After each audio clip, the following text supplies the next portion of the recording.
Olá, como estão? Hoje eu vou estar trazendo um pouco mais aqui sobre uma análise de um ativo, né, de uma ação listada, já até falei ela na minha página do Instagram, que seria a CIRI3, né, Cirela, como vocês já podem ver na tela. Então, eu vou estar passando, né, um passo a passo, né, de como funciona uma análise fundamentalista, valuation, uma análise técnica, né, para buscar entradas, para buscar alvos, certo? Então, é um vídeo para mim inovador, ainda não vi vídeos desse tipo aqui no YouTube. Então, quero trazer ele para instigar a curiosidade de vocês que estão assistindo o meu vídeo. Então, vamos para o vídeo e já vou adiantar. Tudo que eu disser aqui é de cunho educacional. Eu não estou indicando o ativo. Eu quero mostrar a parte de análise técnica e análise fundamentalista para que vocês possam ter uma ideia de como funcionaria uma análise completa dessa forma. Tá joia? Então, primeiro eu vou dar uma passada sobre as notícias de construção civil no Brasil. A construção civil, ao final de 2020, ela veio com um otimismo muito grande, né? Buscavam, né? Previam uma alta muito forte para ela nesse ano de 2021, né? Listaram aí 4% de alta da construção civil para esse ano. Então, a euforia do mercado de construção civil ao final do ano e ao início do ano de 2021 estava, sim, muito alta, certo? E quando há uma euforia e quando há um otimismo, atrai investidores, certo? E foi realmente o que aconteceu, né? Trouxeram muitos investidores para o mercado de construção civil, certo? Só que, como muitas pessoas, né, lidam na euforia, o mercado ele não tem uma curva apenas ascendente, né? Ele não apenas sobe, ele tem as suas altas e tem suas baixas. Então, basicamente, vamos a isso, certo? Tem uma outra notícia também, que é com relação a um pessimismo agora, no final de abril, com relação a essa alta que previam de 4% para a construção civil. Trouxeram essa alta para 2,5%, né? Até com relação à falta de previsibilidade do mercado, né, para o futuro. Por quê? A inflação na construção civil ela aumentou bastante, ou seja, o valor dos insumos que são necessários para a construção civil, ele aumentou muito, certo? E com essa alta também da construção civil, podemos também ter uma escassez de insumos. Então, para o ramo, para uma empresa, você ter escassez de insumo para fazer, né, o seu produto-chefe, isso traz, né, uma expectativa baixa, né? Ou seja, uma falta de previsibilidade do futuro. Então, essa é a notícia do momento. Então, viemos de um otimismo em dezembro para, podemos dizer, um pessimismo. Só que ainda há uma evolução e exemplo disso seria, para quem acompanha, vamos supor, a ação da Cirela, até de uma desse ano também que saiu na B3, a PLPL, ambas tiveram uma alta significativa nesse primeiro trimestre de 2021. Certo? Então, podemos pontuar, porque normalmente, né, para quem já estuda sobre o mercado de construção civil, o primeiro trimestre ele costuma ser bem conturbado, não costuma dar retornos atrativos, por conta de temporada de chuva, certo? A temporada de chuva atrapalha, né, o serviço, atrapalha a construção civil no início do ano. Então, mesmo com essa variante, se podemos dizer assim, lógico, a temporada de chuva esse ano, ela não foi tão alta, certo? Não tivemos essa temporada que normalmente temos. Então, isso também ajudou. Mas, claro, são questões muito importantes, porque esse primeiro trimestre ele foi mais alto que muitos outros trimestres aí da empresa Cirela. Então, é um sinal de otimismo. Tanto é que agora, entre final de abril e começo de maio, tivemos uma alta aí interessante para o mercado, que vai trazer investidores. A ideia desse vídeo é mostrar para vocês qual seria essa percepção que a gente deve ter, qual é o alvo que a gente pode alcançar com essa alta aí no mercado de construção civil para esse ano. Então vamos lá para a análise. A primeira que eu vou utilizar, como vocês estão vendo em tela, é o valuation, certo? Que faz parte da análise fundamentalista. Então, para o valuation, né, para o enterprise value, certo? O valor justo da empresa, a gente necessita do balanço, do DRE, do fluxo de caixa da empresa. Então aqui vocês podem notar que eu tenho todos, né, tudo isso, né, dos últimos anos aí da empresa Cyrela, desde o balanço, DRE e fluxo de caixa, certo? Para que eu pudesse chegar aos valores que eu irei demonstrar aqui para vocês. Então, claro, né, vocês vão ver termos aqui que exigem muita explicação, se podemos dizer assim. A análise fundamentalista ela é muito complexa, certo? Exige tempo para que eu possa explicar cada questão para vocês. Então, aqui ó, vocês já podem ver EBITDA, EBIT, depreciação, amortização, fluxo de caixa operacional, CAPEX, imposto de renda, certo? Então, é muita coisa, certo? Então, aqui também temos o VAC, que será o desconto, né, em cima do fluxo de caixa da empresa projetado, certo? Até chegarmos aí na fórmula do Enterprise Value e do valor justo, que seria a projeção desses 5 anos à frente, certo? Por que 5 anos à frente? Porque para que a gente saiba o valor real de uma empresa, é necessário que a gente saiba o que ela pode gerar de caixa para mim futuramente. Até para quem vende ou para quem compra determinada empresa. É importante que você saiba o quanto de caixa você vai gerar dentro de 5 anos, né? Para que você possa estipular um valor real para a sua empresa, certo?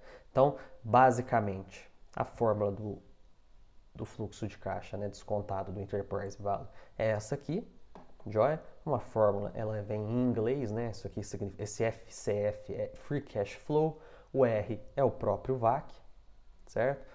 VR é o valor residual e etc.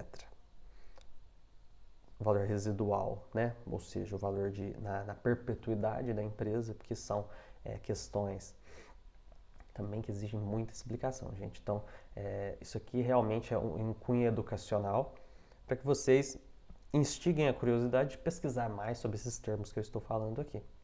Então, após, né, esses cálculos, após utilizar o VAC, o fluxo de caixa descontado, a gente chega, né, nesse determinado valor da empresa, que seria aqui esses 14 bilhões 123 milhões 499 mil 676. Vale eu ressaltar, essa análise eu fiz há alguns meses atrás, certo? Porém, ao meu ver, ela ainda é funcional hoje, tá joia? As premissas que eu utilizei para o VAC, né? Ou seja, quando você começar a pesquisar sobre o próprio VAC, você vai ver que exige que você estipule algumas premissas. Seja ela o quanto você quer ganhar de prêmio por investir na empresa, certo?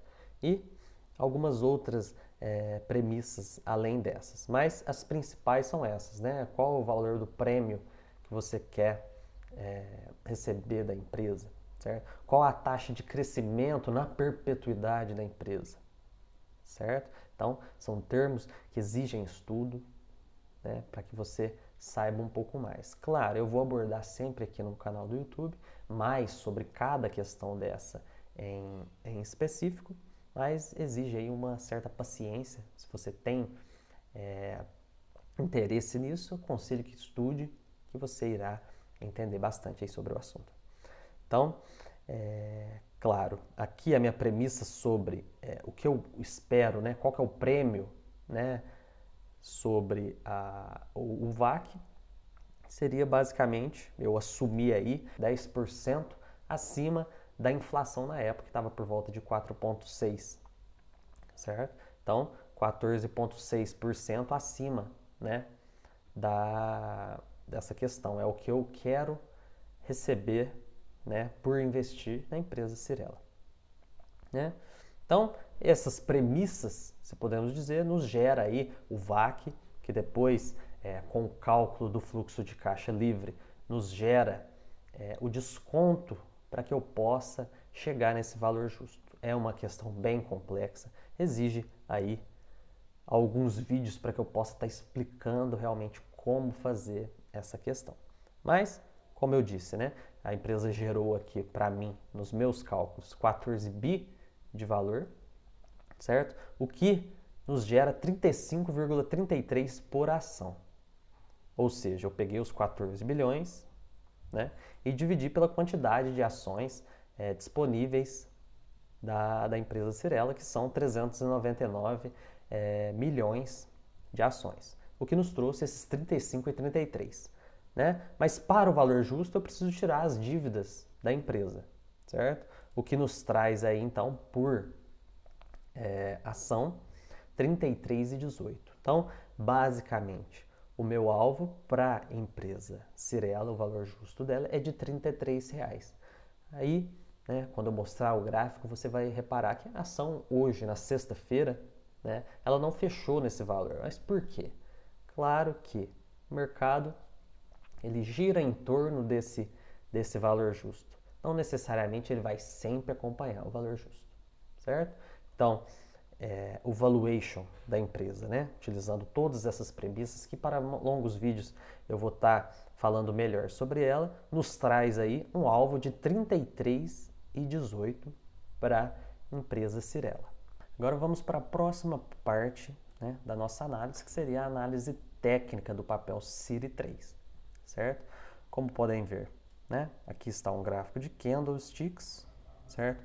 Para quem não conhece esse tipo de análise, é claro que teremos muitas dúvidas, né, sobre o que são essas linhas, o que são essas cores vermelhas, verdes, certo?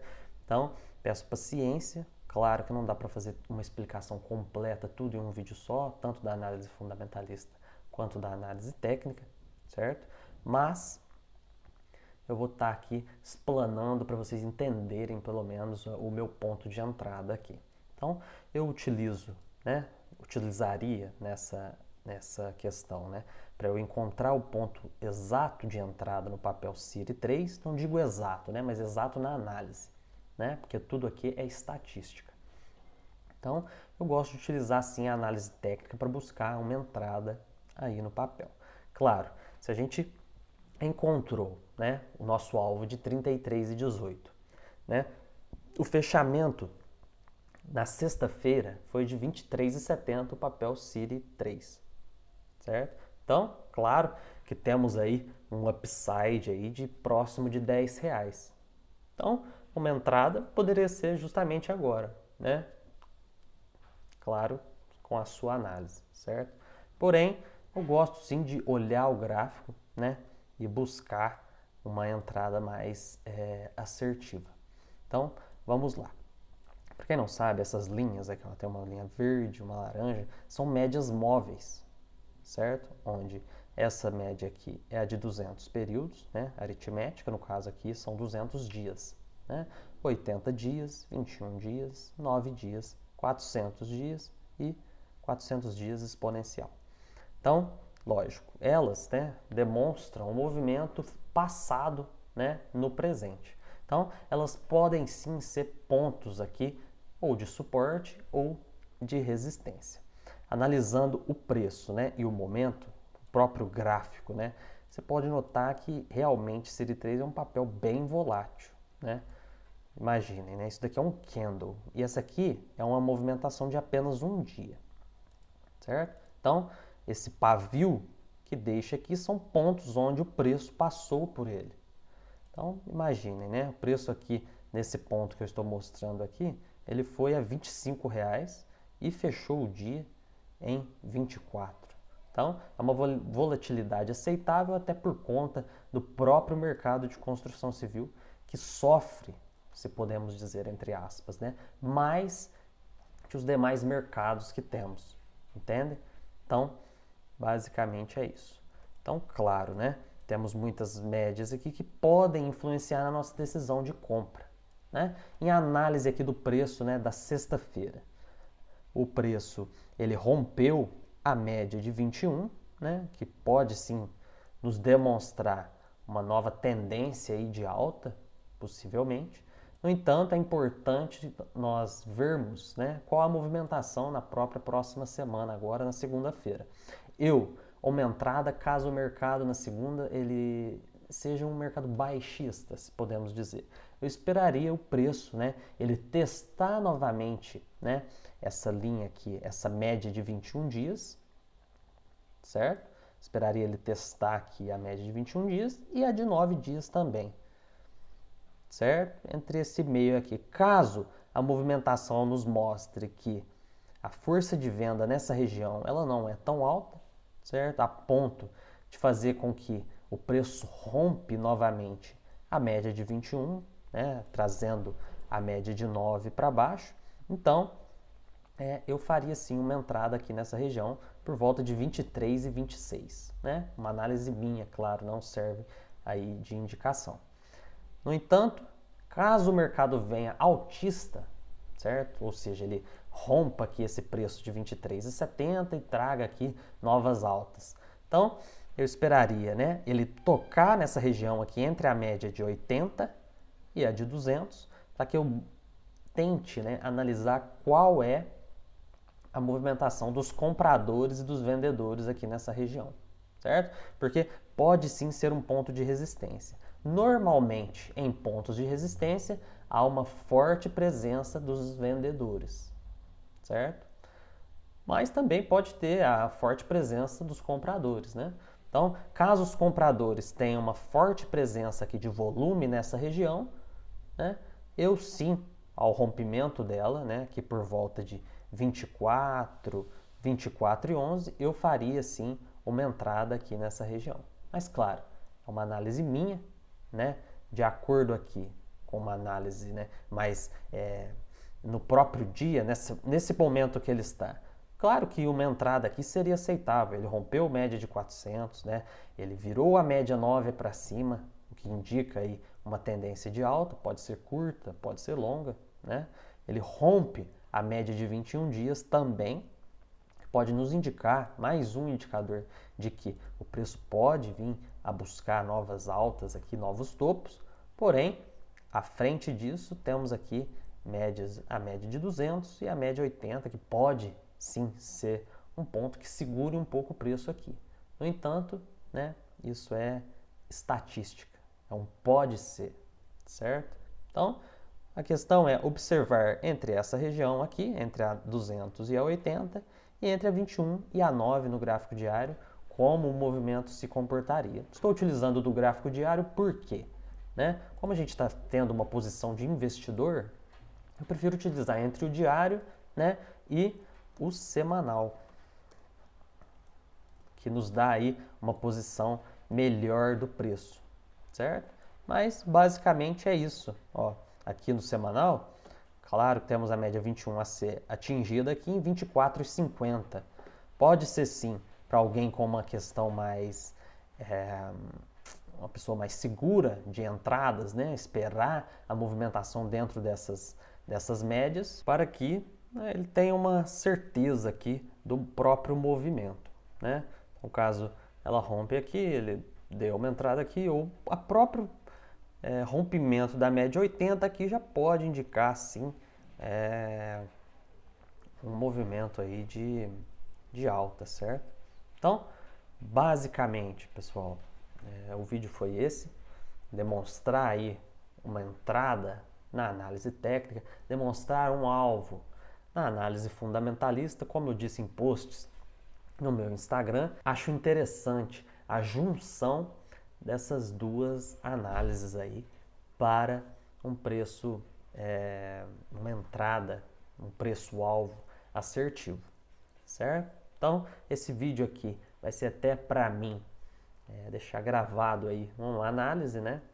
Caso dê certo, vai ser bem gratificante para mim ter alcançado aí uma análise assertiva.